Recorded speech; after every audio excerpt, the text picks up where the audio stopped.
दोस्तों just imagine करो, अगर हम बिना बुक्स पढ़े या फिर बिना स्कूल जाए या फिर बिना लैब में बिना कोई एक्सपेरिमेंट करे, क्या हम अपनी पढ़ाई को पूरी कर सकते हैं? या फिर ऐसे सोचो कि हम क्लास में पढ़ रहे हैं और हमारी क्लास में पढ़ा रहे हैं हिस्टोरिकल एंड ज्योग्राफी और हमें 5000 साल पहले ले जा रहे हैं और 5000 साल पहले जो आदि मानव थे उनसे मिलवा रहे हैं या फिर उनके साथ में एक्सपीरियंस करवा रहे हैं, या फिर वहाँ पे हिस्टोरिकल में क्या क्या हुआ इन चीज़ों को हमें एक्सपीरियंस करवा रहे हैं, या फिर हमें कोई Taj Mahal, the great wall of China यहाँ सब ले जा रहे हैं। तो कितना अमेजिंग होता पढ़ाई, राइट? बट जैसे से दिन बढ़ते जा रहे हैं वैसे वैसे क्या हो रहा है, हमारे टेक्नोलॉजी में एक एक रेवोल्यूशन आते जा रहे हैं। जैसे कि पहले ब्लैक बोर्ड में हम पढ़ते थे और अभी हम डिजिटल में पढ़ते हैं, राइट? तो अभी जो जनरेशन अब जो बढ़ रहा है आगे, ये टेक्नोलॉजी जो है इसे और भी आगे ले जा रहा है। तो उसी के बारे में आज हम बात करेंगे। So welcome to Knowledge Nexus. मैं हूं ऑगस्टिन। अगर आप मेरे चैनल पर नए हो तो चैनल को सब्सक्राइब करना ना भूले। अगर वीडियो पसंद है तो वीडियो को लाइक करना भी ना भूले। चलो हम देखते हैं कि कौन सी वो टेक्नोलॉजी है। तो इस टेक्नोलॉजी का नाम है वर्चुअल रियलिटी, ठीक है? इसे शॉर्ट में हम कहते हैं VR। बहुत सारे लोग ये सोचते हैं जो वर्चुअल रियलिटी जो है ये सिर्फ गेमिंग के लिए बना है। नहीं, ऐसा बात नहीं है। वर्चुअल रियलिटी जो है ये गेमिंग के लिए भी बना है, बट साथ ही साथ ये बहुत इंपॉर्टेंट है इन एजुकेशन सिस्टम में। जो फिलहाल जो एजुकेशन सिस्टम में जो कुछ हो रहा है उसे ये एजुकेशन सिस्टम में ये बहुत आगे ले जाएगा। तो इसीलिए VR को एजुकेशन सिस्टम में रेवोल्यूशन लाना बहुत जरूरी है। पहले देखते हैं कि VR है क्या। VR एक ऐसी टेक्नोलॉजी है जो कंप्यूटराइज्ड जनरेट करता है 3D वर्ल्ड को। यानी हम यहाँ बैठे हैं और हमने VR हेडसेट लगाया एंड वो जो VR है वो क्या करता है, कंप्यूटराइज्ड और एक ऐसा जनरेट करता है वर्ल्ड को जो हम एज्यूम करते हैं, राइट? हम कभी कभी एज्यूम करते हैं कि हम यहाँ बैठे हैं, काश हम किसी आसमान में बैठे होते या फिर तारों को देखते। तो ये सारी चीजें जो 3D में जो जनरेट करता है वो करता है वर्चुअल रियलिटी। यानी वर्चुअल रियलिटी ने आपको सब कुछ जो भी है आपको रियलिटी में आपको वो 3D में बना के आपको एक्सपीरियंस करवाता है। तो ये चीज का नाम, यही चीज है जो है वर्चुअल रियलिटी, बाकी और कुछ नहीं। बस वर्चुअल रियलिटी क्या करता है, आपको 3D में आपको एक वर्ल्ड बना के आपको दे देता है ताकि आप इंटरैक्ट कर सको, आप चीजों को देख सको, समझ सको। इन चीजों के लिए VR बनाया है, ठीक है? तो अब हम देखते हैं ये VR जो है ये कैसे एजुकेशन सिस्टम में रेवोल्यूशन लाएगा, ठीक है? ये कैसे इसमें काम करेगा, इसकी जो पॉइंट्स क्या है, ये सारे हम देखेंगे। तो सबसे पहले हम देखेंगे इसके 5 पॉइंट्स कि कैसे ये एजुकेशन में ये रेवोल्यूशन लाएगा, ठीक है? तो सबसे पहला पॉइंट ये है कि वर्चुअल क्लासरूम। वर्चुअल क्लासरूम यानी कि ये जो स्टूडेंट होते हैं, स्टूडेंट VR हेडसेट को पहनकर किसी भी देश से, किसी भी देश कॉलेज में या फिर किसी यूनिवर्सिटी में कहीं भी रहकर इसे वो अपनी एजुकेशन कंप्लीट कर सकते हैं। जब आप VR हेडसेट पहनोगे तो आपको कैसा महसूस हो जाएगा, जैसे कि आप सही में क्लास में हो, ठीक है? फॉर एग्जाम्पल अभी हम इंडिया में हैं और यूनिवर्सिटी जो है वो अमेरिका में। सो हम यहाँ से VR हेडसेट पहन के उस क्लासरूम को हम अटेंड कर सकते हैं, ठीक है? तो उसे हम कहते हैं वर्चुअल क्लासरूम, ठीक है? और वर्चुअल क्लासरूम में हमें क्या मिलता है यहाँ पे देखने के लिए, 3D एनिमेशंस जहाँ पे हम इंटरैक्ट भी कर सकते हैं, राइट? अभी ऐसा ही नहीं कि हम यहाँ से बैठ के वीडियो कॉल कर रहे हैं क्लासरूम में, so we can see the classroom. हम कह सकते हैं कि हाँ भाई हम ऐसे अटेंड कर रहे हैं। बट VR में क्या होता है, वर्चुअल क्लासरूम में यू कैन इंटरैक्ट, आप चीजों के साथ में एक्सपीरियंस कर सकते हो जो वहां पे पढ़ा रहे हैं या फिर वो दिखा रहे हैं, यानी इन 3D एनिमेशन में। फॉर एग्जांपल अब मेरे हाथ में पेन है, अगर मैं इमेजिन करूं तो ये स्टिक भी हो सकता है। इन VR में इसे कुछ भी बना के दिखा सकते हैं, या फिर इसे गोल घुमा के देख सकते हैं, या फिर मैं इसमें घूम के देख सकता हूँ। अगर एक पेन यहीं पे ऐसा है देन आई कैन सराउंडिंग घूम के इसे देख सकता हूँ। तो ऐसी चीज है VR वर्चुअल क्लासरूम में। ये पहला पॉइंट है जो वर्चुअल क्लासरूम का जो फायदा है, राइट? सेकेंड, इसका जो सेकेंड पॉइंट क्या है, realistic experiment and science lab. अब देखो साइंस लैब में क्या होता है कि जो भी इक्विपमेंट जो होते हैं वो बहुत महंगे आते हैं, राइट? एंड दूसरी बात क्या है, वो बहुत रिस्क रहता है कि पता नहीं लैब में अगर कुछ गलत हो गया फिर कुछ हादसा भी हो सकता है। बट यहाँ पे क्या है कि इसका जो पॉइंट में है, ये physics, chemistry and biology experiment बिना किसी रिस्क के, या फिर कोई ऐसा चीज नहीं कि आप इससे ज्यादा महंगा इक्विपमेंट इस्तेमाल करें, क्योंकि ये वर्चुअल रियलिटी है, ठीक है, ये 3D में बनाया हुआ है, तो इसे कोई ज्यादा महंगा नहीं है कि आपको ऐसा भी नहीं है कि आप हर चीज को बार बार खरीदो या फिर कोई महंगा इक्विपमेंट है उसे इस्तेमाल करना है, ऐसा नहीं। बट इसमें जो है, जब साइंस लैब हम जब चलाएंगे वर्चुअल रियलिटी में, हमें जो फिलहाल जो हमें जो एक्सपीरियंस मिल रहा है, इससे भी कहीं ज्यादा एक्सपेरिमेंट हमें मिलेगा इन वर्चुअल लैब में। जैसे कि बताया मैंने वर्चुअल क्लासरूम, वैसे यहाँ पे होगा रियलिस्टिक एक्सपेरिमेंट। जो चीजों को हमें दिखता नहीं है, हम उसे जूम भी करके देख सकते हैं। बट हम रियलिटी में क्या करते हैं, एक लिमिट होता है, बस उस लिमिट में हमें करना होता है। अगर कुछ गलत हो गया या फिर कुछ हादसा भी हो सकता है, बट इसमें ऐसा कुछ नहीं होगा क्योंकि इट्स अ 3D जनरेटेड, तो किसी को कोई नुकसान नहीं होगा। बट इसमें 100% एजुकेशन है, 0% रिस्क है, ठीक है।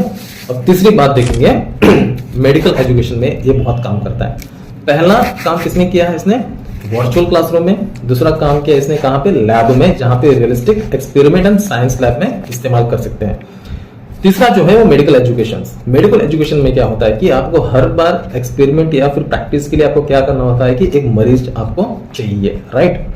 तो इसमें क्या होगा कि आपके लिए ऑलरेडी यहाँ पे 3D मरीज बना हुआ है, तो आप उस मरीज के साथ में आप उससे एक्सपीरियंस कर सकते हो, यानी आप उससे प्रैक्टिस कर सकते हो कि क्या करने से क्या होगा, और उसके अंदरूनी में जाके आप जाके देख भी सकते हो और उसे समझ भी सकते हो कि मतलब किस प्रॉब्लम से उसे जो कुछ भी वो मतलब प्रैक्टिस कर रहे हैं वो वहां से देख सकते हैं, यानी कि इट्स वेरी क्लियर रहेगा।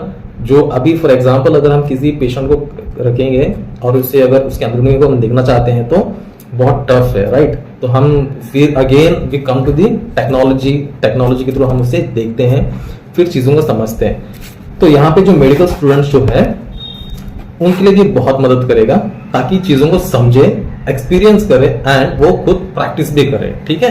तो सर्जरी कैसे करते हैं वो उसमें देख सकते हैं, सर्जरी का प्रैक्टिस भी कर सकते हैं, ठीक है। अगर कुछ गलत हो गया तो फिर again we can undo it, because it's a 3D, एक टेक्नोलॉजी है, इसे अंडो कर सकते हैं। बट पेशेंट में अगर कुछ गलत हो गया उसे अंडो करना मुश्किल है। अंडो तो होगा, या अगर होगा तो अगर उसका नसीब सही है तो फिर होगा, अगर नहीं है तो फिर वो दिक्कत होगा, राइट।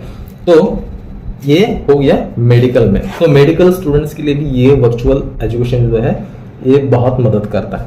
अगर फोर्थ अगर हम देखेंगे तो यहाँ पे क्या है, हिस्टोरिकल एंड ज्योग्राफी।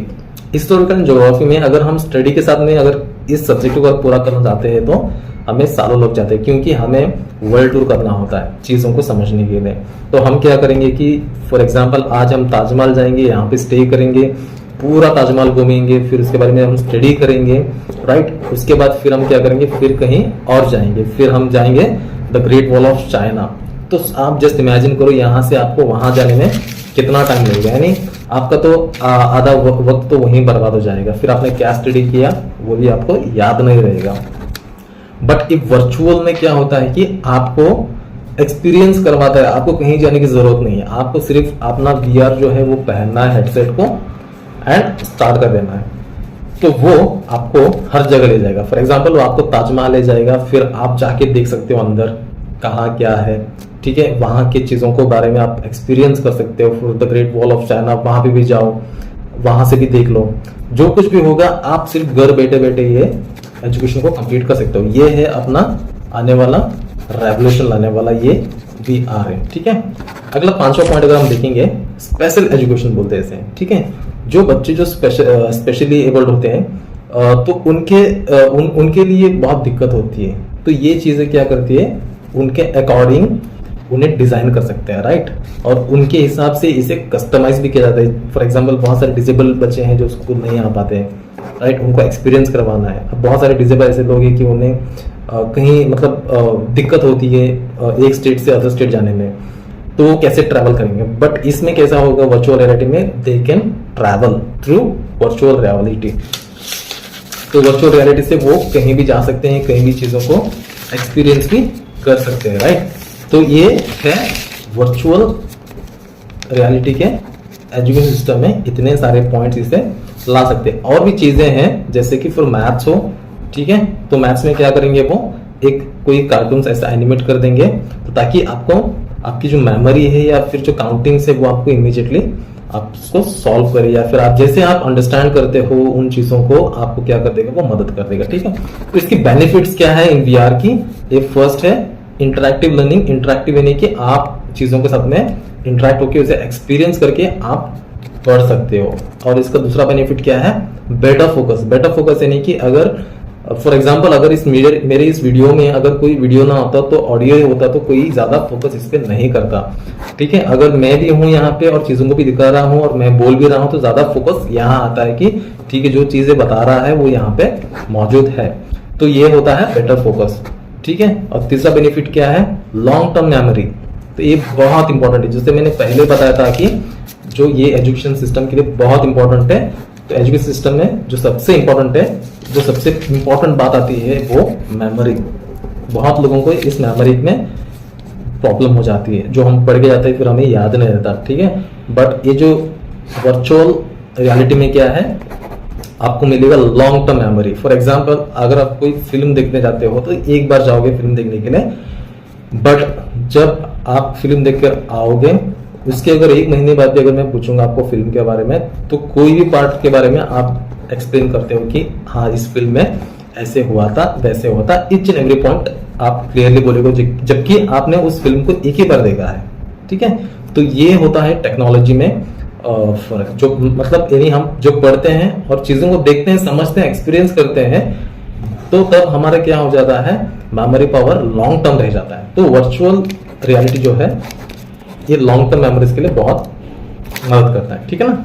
और फोर्थ पॉइंट है ये कॉस्ट रिडक्शन।